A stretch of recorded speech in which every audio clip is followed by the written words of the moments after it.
nome é David Williamson e venho de uma pequena cidade na Carolina do Norte chamada Yanceyville. Crescer em Yanceyville é como uma história de Huck Finn para mim. Sempre estive nas florestas, escalando árvores, sempre em contato com a natureza. Tive experiências maravilhosas na infância que me fizeram ver a vida como algo mágico. Eu costumava cavar na terra em busca de fósseis. Tudo que encontrava, mesmo que fosse apenas um pedaço de vidro quebrado, eu achava que era um tesouro mágico. A Carolina do Norte é linda, mas o condado de Caswell, onde cresci, é um dos mais pobres do país. Há muitas tensões raciais profundas, e até hoje, ainda há atividades significativas do Ku Klux Klan na região. Meu avô biológico era um agricultor e meus tios cresceram naquela fazenda. Quando você combina todos esses elementos, cria-se uma dinâmica em que as pessoas são traumatizadas, e essas questões não são resolvidas nem abordadas. Você começa a ouvir pessoas ao seu redor ecoando o mesmo ódio que receberam. Esse ódio é repetido e reciclado no seu dia a dia, em casa, na escola, em todos os lugares. E isso influencia como você acha que deve se comportar. Então comecei a odiar de volta. Lembro-me de ver o Ku Klux Klan marchando pela rua principal da cidade várias vezes e testemunhar a dor e a raiva das pessoas ao meu redor. Isso me afetou profundamente e só alimentou minha raiva. No entanto, lembro-me de uma lembrança da infância na pré-escola na igreja de Graves Chapel. Uma professora branca me segurava no colo durante a hora da história, e eu sentia o amor dela por mim. Houve outros exemplos de pessoas brancas que se interessaram genuinamente por mim e tentaram me ajudar. Mas quando você tem essa narrativa negativa se repetindo na sua cabeça, acaba ignorando as coisas boas e focando apenas no negativo. E é aí que sua narrativa se fortalece, sem nenhum espaço para coisas boas ou exceções. Os casos atípicos não importam de jeito nenhum. É apenas a narrativa. Assim, tudo na sua vida apenas confirma no que você quer acreditar. A disparidade é real. Se a disparidade é real, eles estão fazendo isso. Meu sistema nervoso estava sempre ligado. Eu sempre estava pronto para brigar, sempre pronto para a guerra. A hipertensão é dada.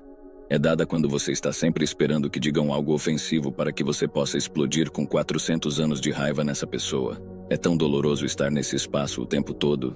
Eu não pude experimentar nada que me fizesse feliz. Ainda estou em uma jornada espiritual profunda, tentando entender as coisas. Mas de alguma forma essa raiva, esse ódio ainda é justificado. Nem mesmo quando meu corpo começou a me dizer que odiar está te matando. E você sente isso. Eu estava passando às vezes sem comer porque até comer só criava essa perturbação na minha paz. Eu estava lidando com hipertensão que não estava tratando. Eu só seguia meu dia sem prestar atenção nos sinais que meu corpo estava me dando o tempo todo. Tudo só justificava essa posição rígida e identidade como essa pessoa que tinha que consertar essa disparidade racial. E isso está em mim. Eu sou o Messias. Sou o Salvador Negro. Vou consertar tudo isso para todos nós.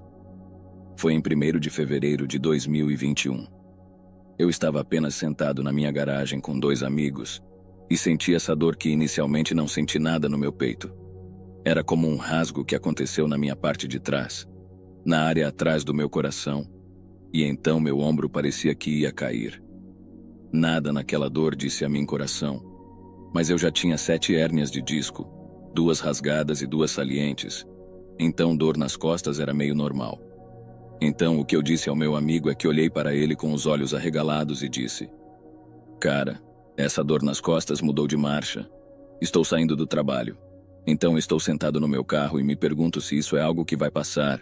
Eu apenas fico lá por um momento e encontro um nível de estabilidade onde posso tolerar isso até chegar em casa."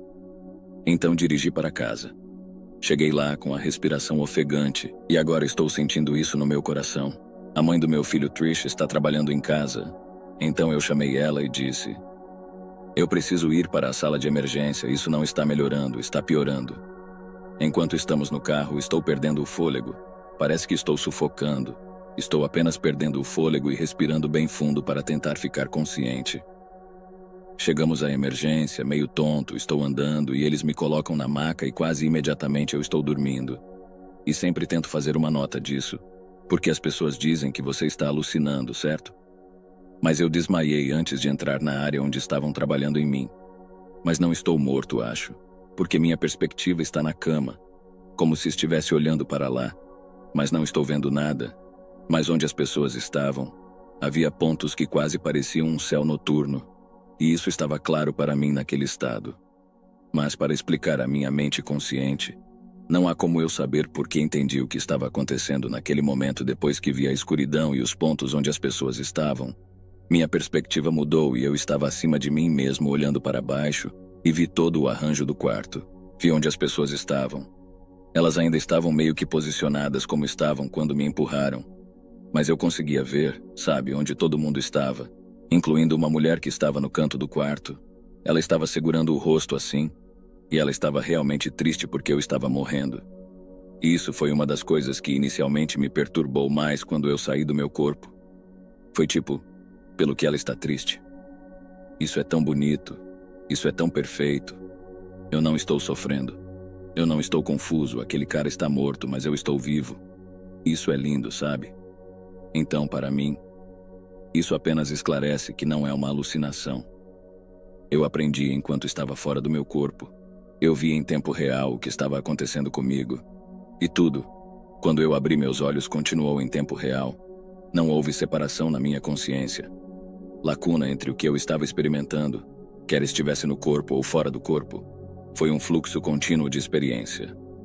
Uma vez que eu saí do meu corpo e olhei para baixo, houve muitas coisas que eu entendi, como ele está morto, o corpo dele está morto, a mente está morta, ele está morto, e depois dessa série de realizações foi como bem. Então o que resta, tipo, o que eu sou, sabe? E as palavras inundaram muito claramente, era audível. Essas palavras eram luz, energia, alma, espírito, consciência. Foi apenas um dilúvio de palavras. Elas não estavam em uma linha como um mecânico. Era como se um monte de vozes apenas dissessem essas palavras. Mas parecia que era eu me explicando isso tudo. Tudo era energia. Tudo parecia amor. E eu me sentia parte de tudo isso. Não me sentia separado disso de forma alguma. E tudo o que eu olhava, toda pergunta que eu tinha, a clareza era instantânea. E nesse processo eu estava claro. Como se fosse, o que é isso, o que é isso, o que é isso? Era como um bebê tendo um momento de tudo era um momento de E eu passava de uma coisa para outra com essa maravilha infantil e admiração pelo que eu estava vendo. Não houve memória desta experiência humana que eu estava referindo, nenhuma mente assim. Foi apenas uma consciência que estava contemplando essas coisas e as integrando. Então eu estou observando tudo. Estou observando a mulher que está segurando o rosto e apenas triste por eu estar morrendo. E eu meio que casualmente direcionei minha atenção para cima. E quando fiz isso instantaneamente estou no espaço. Não houve túnel. Não houve nada. Rapidamente percebi o que as pessoas chamam de luz. Estava acima e à direita de mim. A sala de emergência estava abaixo e à esquerda de mim. E eu estava nesse ângulo olhando para frente para o espaço. E o que estava na minha frente era a região de formação de estrelas. E o que estava abaixo de mim era o que as pessoas chamam de o vazio. Eu senti como se estivesse na escuridão e ela me envolvia como veludo. Parecia amor. Parecia cada outro aspecto de estar desencarnado naquele momento para mim. Tudo parecia amor. Eu me sentia como amor. Eu me sentia como parte desse todo, mas também parecia que era tudo, parecia tudo, cada possibilidade. Cada experiência passada, tudo estava no vazio, estava naquele espaço negro. Quando eu olhava para ele, reagia, respondia. E se houvesse algum tipo de pensamento que não estava completo, ele era completado instantaneamente. Se houvesse uma noção de estar perdendo algo, a satisfação de já ter aquilo estava lá. Antes mesmo que a falta fosse completamente sentida, a satisfação de já ter aquilo estava lá. E tem uma mulher com quem eu estava trocando, que estava tipo, bem, eu não quero simplesmente esquecer magicamente as pessoas que eu amo nesta vida. E eu estava tentando explicar que isso é um pensamento humano. Vem de um cérebro, vem da memória, vem da vida, mas você não vai ser quando deixar este corpo, um corpo humano com um cérebro que tem memória. Você vai ser como energia que está tão conectada a esta experiência. E toda essa experiência se integra em você. Não há algo faltando ou ausente dessa experiência. Não desaparece. Está sempre acessível. Cada parte dessa experiência que você tem está gravada no infinito. Não há algo desaparecendo e nunca mais sendo experimentável novamente. Está sempre lá. Então você não perde nada, não falta nada. Você está mais integrado com o sistema fora do corpo do que está no corpo. E é mais ou menos isso que somos. Um nó individual acumulando uma perspectiva que acaba sendo alimentada de volta para o sistema. E se torna uma possibilidade. Uma opção para todos os outros no sistema para sempre. Então sua experiência nunca é perdida. Quando estava no espaço, eu estava interessado em tudo. Então minha atenção meio que se movia por toda parte. Teve um momento em que eu estava olhando para a luz, e eu meio que estava tentando decidir se ia ou não me envolver com ela, sabe? E olhei meio que para ela, e então olhei de volta para baixo para a sala de emergência. E quando minha atenção foi do ângulo superior para baixo novamente, ela passou por mim, e eu era apenas uma esfera de luz brilhante. Foi isso que eu pareci ser. Nunca me senti mais vivo do que quando era aquela esfera de luz brilhante. Nunca me senti mais consciente do que estava acontecendo neste planeta nesse estado. Eu entendia tudo. A dor, a confusão, a identidade. Tudo sumiu. Todos nós somos esferas de luz. Não somos esses corpos. Experimentei a esfera de luz como sendo perfeita, como não confusa, não sendo contextualizada no sentido humano de uma forma em que vai torcer por um lado ou outro.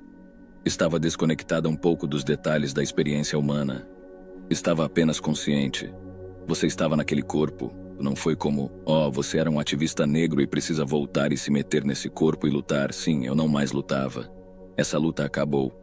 Apenas assistia a tudo. Eu vi eles continuarem a me desfibrilar. Mas a maior imagem que fica comigo é a mulher que estava incomodada por eu estar morrendo, segurando meu rosto. Se há alguma pequena parte dessa experiência com a qual eu fiquei decepcionado, foi que naquele momento, tentando descobrir como me comunicar com isso, eu não consegui. Não consegui dizer a ela, não fique triste, isso é bonito. Minhas costas não estão doendo. Eu não estou confuso sobre o que está acontecendo, isso é lindo. É o mais vivo que já me senti. As pessoas ao meu redor envolvidas no esforço de ressuscitação, algumas delas estavam meio que mecânicas, estavam apenas fazendo o trabalho, cara. Não tinham nenhum investimento emocional, eu conseguia sentir tudo isso, sabe? Mas teve uma pessoa que estava na frente. E ele estava realmente passando por isso. Em sua mente era quase como se ele fosse responsável por garantir que eu não morresse. Ele não queria ser responsável por isso. E então, quando abri meus olhos, eu soltei a primeira coisa que saiu. Você está bem? E eu estava procurando pela mulher, sabe? E então, depois daquele desabafo, eu olhei para cima para a pessoa que estava na minha frente, para a direita, e eu disse, você está bem? E ele me interrompeu. Ele disse, não, você está bem? E alguém do lado direito disse, você não sentiu isso? E eu quase disse, sentir o quê? Mas olhei para baixo e vi esse pad de borracha. Os eletrodos do desfibrilador estavam na mão da pessoa como se estivessem prestes a me desfibrilar de novo. Mas vi esse pad de borracha no meu peito, onde as marcas dos eletrodos do desfibrilador estavam. E eu olhei para baixo. E eu estava tipo, você realmente estava morto? Foi quando tudo inundou na minha mente e na minha consciência humana. Porque como eu vi o pad onde eles estavam me desfibrilando, e eu vi eles me desfibrilando de cima e tudo conectou naquele momento quando olhei para baixo, e você me perguntou, você não sentiu isso?